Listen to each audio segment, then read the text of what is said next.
李家超率團訪問哈薩克期間，達成多項成果，其中國泰航空將喺明年嘅首季開通香港往來阿拉木圖嘅直航航班。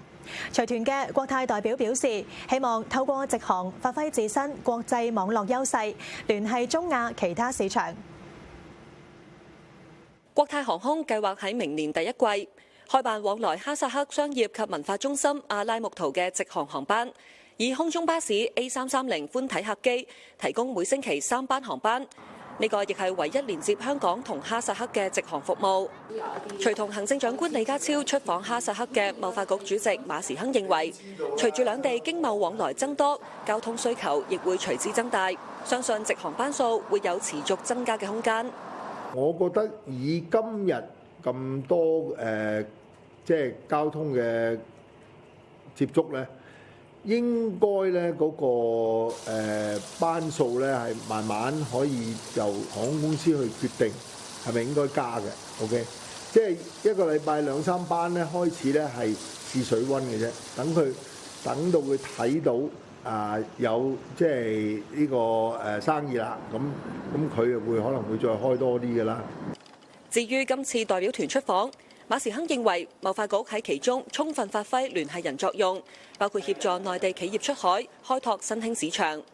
此外，隨住對哈薩克市場嘅了解不斷深入，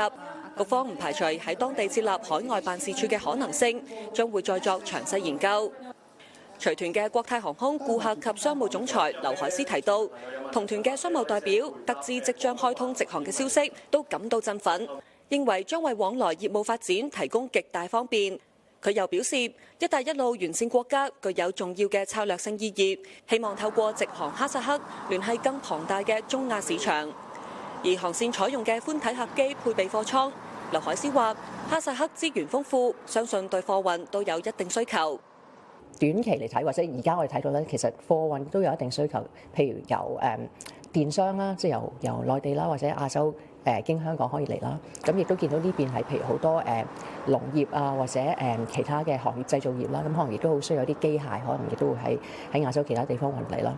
佢又補充，公司將會積極拓展航線客源，包括喺香港留學嘅哈薩克學生，或者經阿拉木圖轉機嘅其他中亞留學生。此外，亦會同旅遊業持份者合作推廣，吸引更多遊客選擇直航去哈薩克遊玩，並同哈薩克嘅國家航空公司阿斯塔納航空探討擴大合作。